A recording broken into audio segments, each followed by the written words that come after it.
Getting tougher in the trenches. That's what the Vikings must do in 2025. Welcome back to Bleav in Vikings, everyone, for today, Monday, January 27th. And I'm your host, Mike Wobbt. Just you and me today for about 30 minutes or so as we apply to the Vikings what we learned from watching the AFC and NFC championship games this weekend. To me, there is one clear lesson to learn from watching the Eagles and the Chiefs win their respective games. We're going to talk about that in a minute. But first, BetOnline continues to be the world's most trusted betting platform and your number one source for online betting. From the earliest odds to in-game live betting, BetOnline provides you with all the action and the ability to watch the games as they happen. With the largest selection of odds on everything from football, the NBA, and college basketball, NHL to UFC. Head to BetOnline today and don't forget to use the promo code Bleav, BLEAV, for your welcome bonus on your first deposit. Bet online. The game starts here. Okay, AFC and NFC championship games, everyone. Hope you enjoyed watching them as we saw the Philadelphia Eagles, a franchise and a team whom Vikings fans are not fans of, advance over the Washington Commanders in what was unfortunately a pretty lopsided affair in Philadelphia, as the Commanders skated by, I don't want to say with ease, because nothing's easy at this stage of the NFL, but they skated by 55-23 over the Washington Commanders in a game that unfortunately kind of lost its competitiveness early in the fourth quarter, so relatively early stage. A truly dominant display by the Eagles offense over the Commanders in that contest, and an impressive and fun season for the Commanders comes to an end in the NFC Championship game as the Eagles advance to the Super Bowl to face the Kansas City Chiefs, who of course defeated the Buffalo Bills in another instant classic in the AFC Championship game. You saw some back and forth as both teams held leads in both halves, and then ultimately you see the Kansas City Chiefs come out ahead and win that game. And as I said, another instant classic.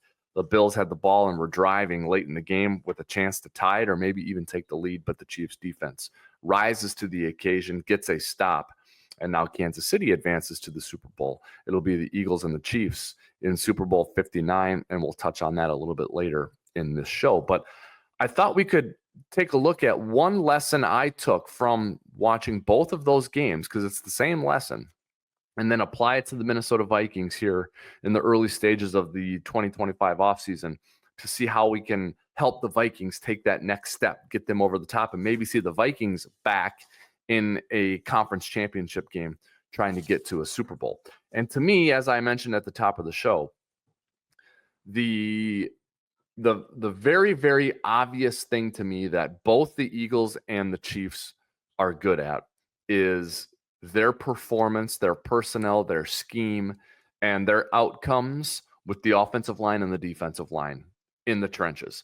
These two teams are tough, man. They are strong, they are tough, they are determined, they are resilient, and they are successful in the trenches with their offensive and defensive lines, in specifically in short yardage situations, whether it's on offense and it's getting those short yardage situations and converting, or whether it's on defense and it's preventing the other team from converting those short yardage situations. And I think both the Eagles and the Chiefs are good at this, but the Eagles right now, to me, are the best in the NFL at this. And it goes beyond just the tush push, the brotherly shove, which I know is a play that we all respect and can appreciate. And a lot of people are growing tired of it. There's some tush push fatigue out there. Some even calling for it to be banned or for there to be legislative action taken against it by the competition committee and by the NFL. All of that is conversation for another time. For now, it's legal. The Eagles are the best at it, and it makes a big difference in games for them. And so I took a look at both of these games, both the Chiefs win and the Eagles win, and wanted to share some data and some information with you. And when you talk about being tough in the trenches, I think the Eagles are the best example. Listen to some of these stats from the Eagles and their win over the Washington Commanders yesterday. The Eagles had 13 first downs generated via running plays and 12 via the pass. Now, this is unusual. It is typical for teams to get more first downs passing the ball than they do running it, because generally speaking, you're gaining more yards per play when you throw it than you are running it. And even though the Eagles do that, they get more yards per play throwing it than they do running it. They got more first downs running it than they did throwing it against the Washington Commanders. 13 first downs via the rush and 12 via the pass. For comparison's sake, the Eagles' 13 first downs via the rush compared to Washington, they had 4 first downs via the rush. So again, this is doing it yourself on offense, but also preventing it from the other team doing it on offense with your defense. The Eagles did a great job of that when it came to generating first downs in the running game. Goal-to-go situations. Can you think of a better measure of how you are in short yardage situations than how you perform in goal-to-goal situations? Well, the Eagles on offense were 7 for 7 in goal-to-goal situations against Washington on Sunday. 7 for 7 in goal-to-goal situations, scoring touchdowns on all 7 of those attempts. 36 rushes for the Eagles in the game compared to 28 passing attempts. So you see a team that a lot of times we see it's the other way. It's like you're talking about a team that didn't win a big game, and it's like too many passes. You can't put Sam Darnold on 45 dropbacks on the road in a playoff game against the Rams, right? Well, the Eagles have mastered that. And even though you can trust Jalen Hurts in big games to throw the ball, the Eagles lean into what they are good at. And what they are good at is being bullies and tough in the trenches and running the ball with Saquon Barkley.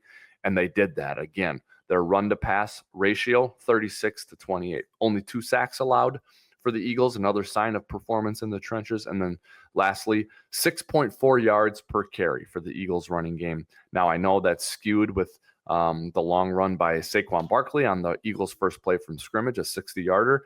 But even without that run, Saquon Barkley and the Eagles running game did a great job. And to note, they did this with the backup center. Juergens was out. They played with Landon Dickinson as their center and didn't miss a beat in the running game. And so you just have to give the Eagles kudos for their ability to do that with a backup center and against a really good Washington team that had a great season. Eagles absolutely bad boys, badasses, and bullies in the trenches. I did a little bit of a exercise too. I charted all the plays from scrimmage for the Eagles and the Commanders in which it was 3 or fewer yards to go to gain a first down or to score a touchdown. And there were 15 of them that happened when the game was competitive, when the outcome was hanging in the balance. And of those 15 plays with 3 or fewer yards to go to gain a first down or a touchdown, the Eagles succeeded either on offense or on defense on 10 of the 15. And I think when you have that type of advantage and that type of performance discrepancy on those types of plays, you're going to win the game. And you might win it 55-23, which the Eagles did. And so Philadelphia's ability to win in these short yardage situations, in the trenches, near the goal line, 3rd and 1s, 4th and 1s, their ability to not just win, but to dominate those situations is a huge leg up for them when it comes to playoff football, when it comes to conference championship games and Super Bowls, when you're playing another team that is damn good and you're searching for any angle, for any leverage point that gives you an advantage that you can lean into in those games. The Eagles have a major one in their ability to perform optimally in short yardage situations. And they did that against Washington. And the chart that I went through, there's a lot of key plays that went their way. And I'm not going to go through all of them because there just were so many. But the Eagles dominated in this facet of the game. And that's why they're going to the Super Bowl, or it's a big reason why they're going to the Super Bowl. Now, the Kansas City Buffalo game, this one was a little more even, I thought, in these, in the trenches situations, short yardage and goal line. Buffalo did so much right in this contest. And they've been in this spot a handful of times, and they fall short to the Chiefs seemingly. Well, they do fall short to them every single time. This was perhaps as close as they've come to getting over the hump on the Kansas City Chiefs. But again, in the clutch, Kansas City performed better, and they performed better in the trenches. But listen to these stats from Buffalo leading up to the final moments of the game when Buffalo faltered and Kansas City prevailed. Buffalo averaged 4.6 yards per carry, very good. They were 32 runs to 34 passes, so the ratio was balanced, very good. They were 3 for 3 in the red zone and in goal-to-go situations, and they were 4 of 6 on fourth downs. But it came down to clutch moments. And in the clutch moments, in the trenches, Kansas City was better. And again, for the balance of the game leading up to those clutch moments, Buffalo was pretty good.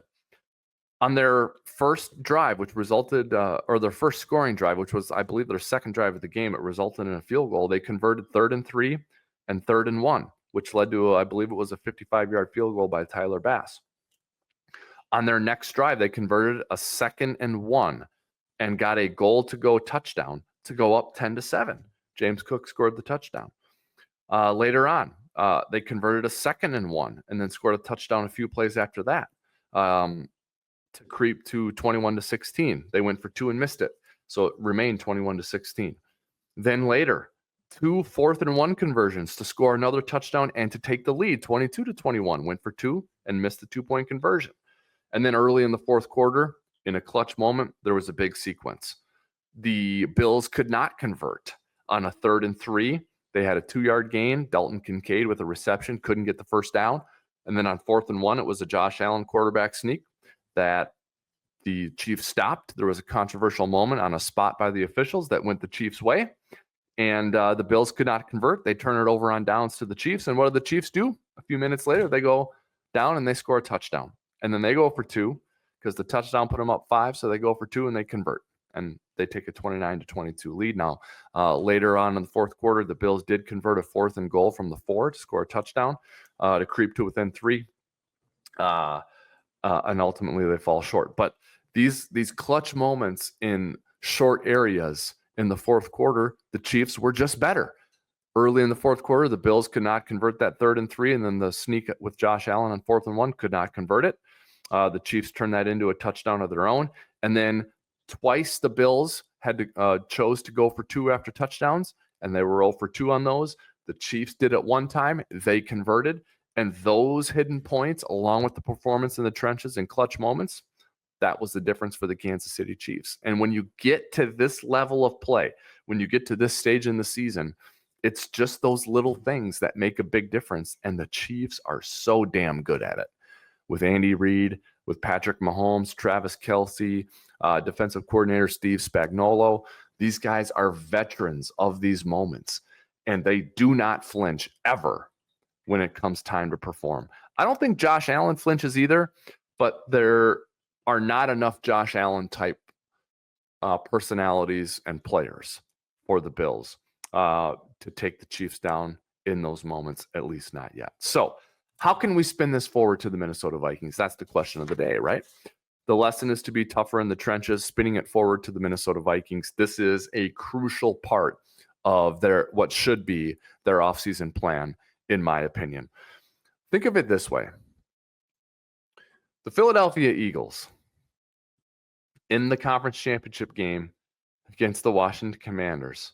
The Philadelphia Eagles in just that game had 7 rushing touchdowns.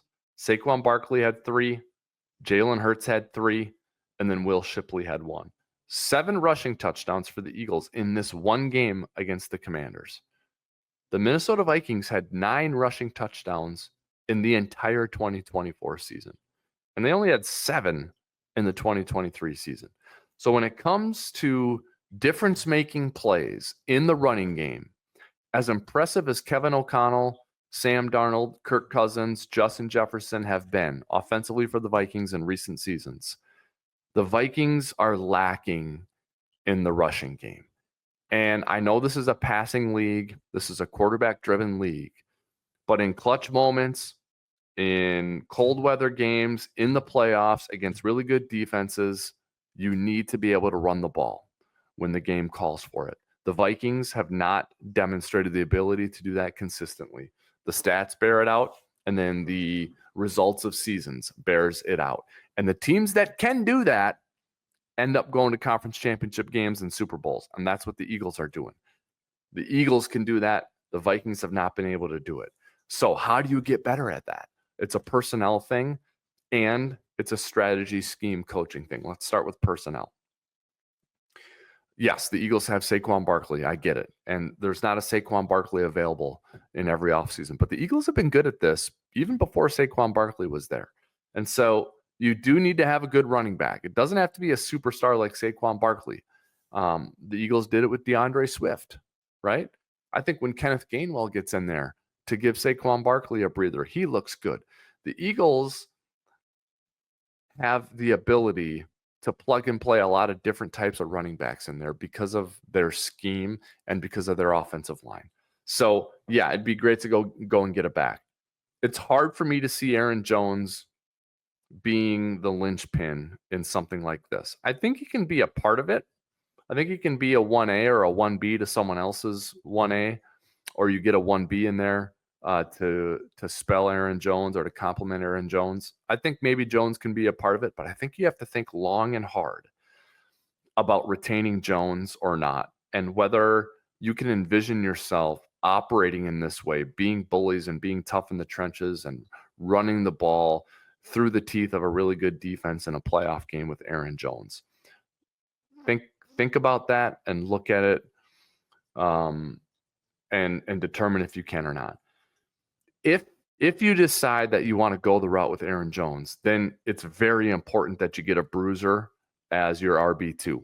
Someone who can run with physicality, someone who can run with intent and nastiness. It's just not Aaron Jones's game. Aaron Jones in a two-back attack is going to be your slasher, your finesse, your pass catcher on third downs. He's not going to be your bowling ball, your bull in a china shop. He's not going to be your Leroy Horde, Vikings fans, right? It's not going to be your Matt Asiata. You're going to need that. This draft class has it. I'm not sure about the free agent class for a running back like that, but the draft class definitely has it. I think more importantly, though, than the running back position is you got to look at the offensive line, and you got to get big and tough. Now, Kevin O'Connell wants to throw a lot of passes. And to do that, you need good pass protectors. And a lot of times you don't get the type of lineman you need to establish this type of running attack and this type of brand. It's hard to also have great pass protectors at the guard position. So I think you kind of got to choose a lane. But if you choose the lane of the finesse pass protecting guards, you got to find them, the ones who can also, when it comes down to it, they can get down and dirty in the trenches. And so that's where you really got to lean on your scouts. And your scouts and your coaches have to be aligned in the types of players you need. And you have to be certain that the linemen that you go and sign to be new starters can do both of those things. And if 80% of the time or 70% of the time you want them to be great pass protectors, you need to have them where when the going gets tough, the rubber meets the road, it's 4th and 1 or 3rd and inches, and you need 2 or 3 yards, they can get it for you. Who are those guys? You got to find them. I think the Chiefs might have one who's going to be on the market who can do it. The Eagles certainly have one in Mekhi Becton, who's done it for the Eagles. He's going to be a free agent potentially.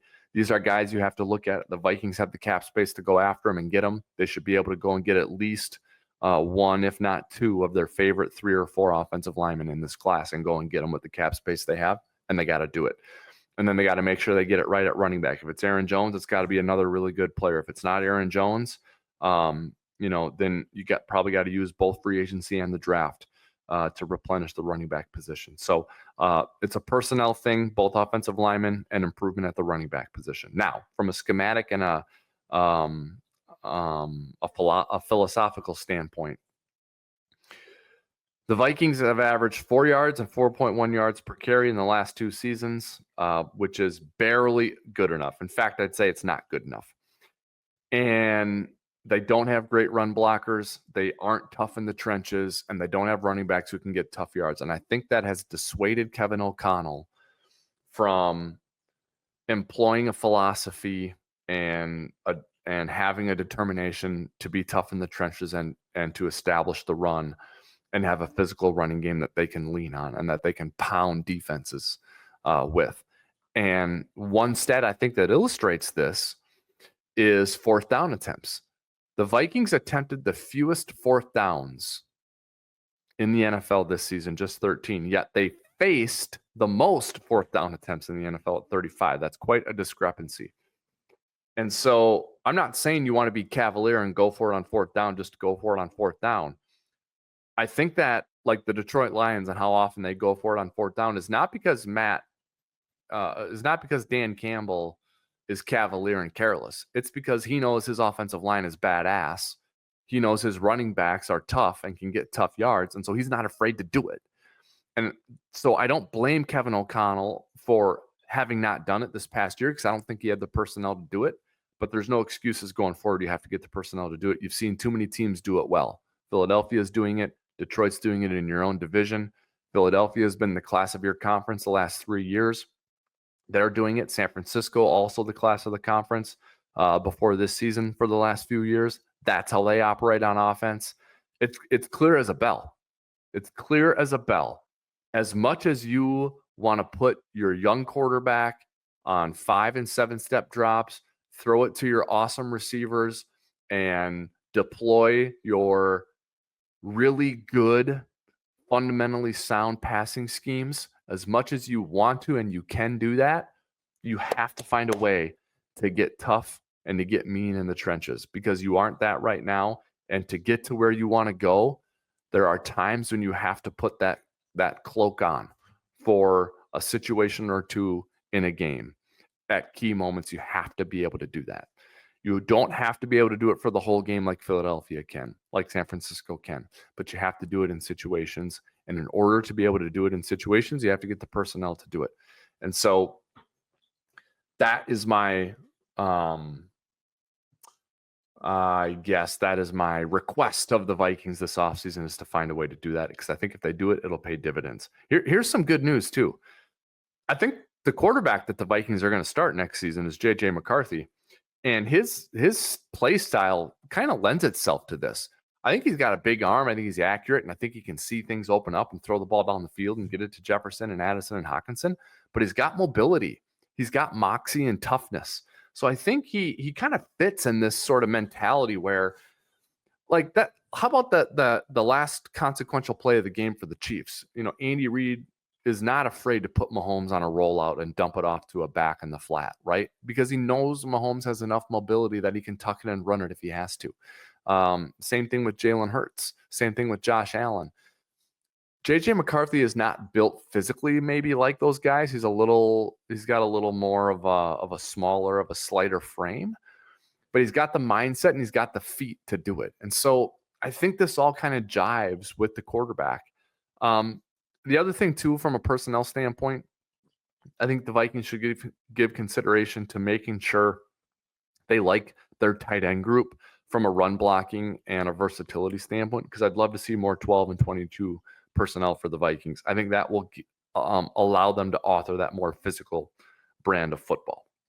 So that is my plea to the Vikings this offseason, is to dedicate some personnel, which will in turn lend itself to dedicating some schematic and some psychological credence to being more physical and being tougher in the trenches to help you in some of these clutch moments, short yardage, short area situations that the Eagles and the Chiefs are just so good at.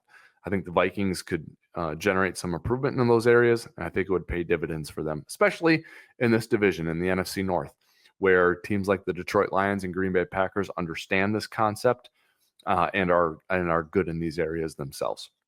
And I certainly, to be clear, don't mean to be talking down to Kwesi Adolfo Mensa, or to Kevin O'Connell. They certainly understand this. I guess it's me just reinforcing the idea and encouraging them to do it without losing their identity. Their identity is a sophisticated, wide open passing scheme that features the best wide receiver in the NFL, one of the best number 2 wide receivers in the NFL in Justin Jefferson and Jordan Addison. You don't want to get too far away from that because that's who you are, but you need to be able to demonstrate that toughness and that physicality in the trenches that we saw the Chiefs and the Eagles do in the NFC Championship game and AFC Championship game, and that's why they are in the Super Bowl. Speaking of the Super Bowl 59 between the Eagles and the Chiefs, let's talk about that for a little bit because it's going to be a fun game to preview, to handicap, and to think about. And before we get to talking about it, I want to tell you about Underdog Fantasy, which is the easiest place to play fantasy sports and to get in on some action in Super Bowl 59 between the Eagles and the Chiefs. And it's available in over 30 U.S. states, including Minnesota. All you do is pick higher or lower on your favorite player stats, and you can win up to 100 times your money. As an example, in the Eagles-Commanders game on Sunday, there was a projection for Saquon Barkley's longest run of the game being 23.5 yards. I played higher on that projection. He ripped off a 60-yard run on the Eagles' first play of the scrimmage. Bam. I had that one in the books.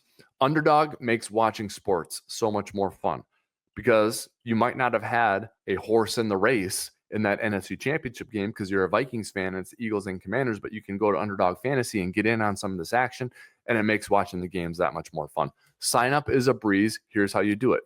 You click the link in the podcast description from today below, or you can download the app or go to underdogfantasy.com.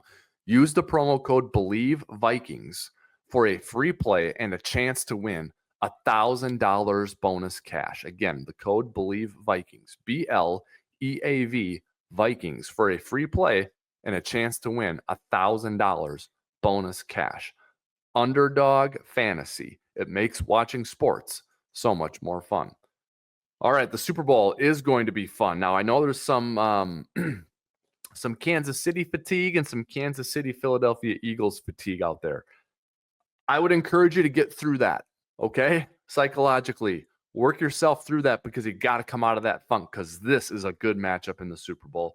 It's probably the 2 best teams for the balance of the season, right? And the Eagles kind of getting rewarded for perhaps the best free agent signing in NFL history in Saquon Barkley getting back to the Super Bowl. And then we're seeing the Chiefs, who could be, there could be a coronation of a true dynasty and the first three-peat of the modern era if they can defeat the Eagles in Super Bowl 59. Again, a rematch from Super Bowl 57 2 years ago, in which Kansas City was victorious 38-35. That game was in Arizona. Patrick Mahomes was the MVP. The Chiefs outscored the Eagles 17-8 in the fourth quarter. It was capped by a Harrison Butker game-winning field goal. It was the 3rd highest scoring game in Super Bowl history. It was a lot of fun. I think we're in store for something very similar to that this time around. This is Super Bowl 59. It is in New Orleans on Sunday, February 9th, with kickoff right around 5:30 p.m. Central Standard Time. The Chiefs installed as 2-point favorites in this one, with an over-under set at 49.5. What do I think of the game? Well, I'm glad you asked. First blush, I like the over in this one. I think it's going to be a high-scoring game. I can definitely see it getting to 50 points, just as the first Super Bowl matchup between these 2 teams did when it ended 38-35. So I like the over in this one. I think Philadelphia has the better personnel as a whole, from player 1 to player 53. I think the Eagles roster is better. However, I think we are witnessing greatness. We are witnessing a dynasty in its prime with Patrick Mahomes, Andy Reid, Travis Kelce, Steve Spagnuolo, Chris Jones. Absolute dynasty going for their 3rd straight Super Bowl victory, a three-peat. We have not seen that in the modern era. It's Barkley, it's Patrick Mahomes, and it's the Kansas City Chiefs coaching staff, which is operating right now at another level. The corner blitz on 4th down in the clutchest moment of the game against the Bills and Josh Allen on Sunday, amazing moment for Steve Spagnuolo. Andy Reid and the play he called to ice the game to Samaje Perine, a player who had not had a target or a catch all game, and in the game, on the game's biggest play, he gets a 17-yard reception. So we're seeing the Chiefs coaching staff operating at a different level right now. We're seeing Saquon Barkley, the best free agent signing possibly in NFL history, playing at another level right now. We're witnessing Patrick Mahomes, who, if he never played another down, again, probably would go down as a top 5 quarterback of all time and maybe as high as number 2 behind Tom Brady, and still has a chance to climb the ladder and challenge Brady for number 1 on the list if he could win his 3rd straight Super Bowl and maybe add a few more before he's done. So an awesome, epic matchup between 2 teams who absolutely deserve to be here.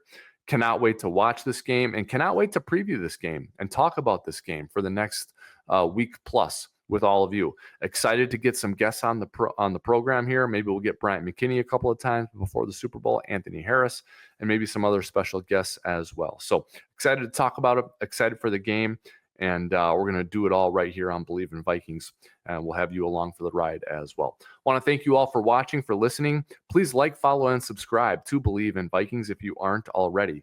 We are on YouTube, of course, and we're also on all the major podcasting platforms. So wherever you get your podcasts, you can get Bleav in Vikings. Make sure you go and get that figured out. Once you do, we'll see you there. That's going to do it for today's show. Bleav in Vikings is out for now. We'll be back later in the week with more content as we talk about the Super Bowl, but really focus on the Minnesota Vikings and the offseason plan that they should employ to get a little bit better and to see if they can be in Super Bowl 60 next season. Excited to talk about with all of you next time on Bleav in Vikings. Until then, however, everyone, always remember, keep believing.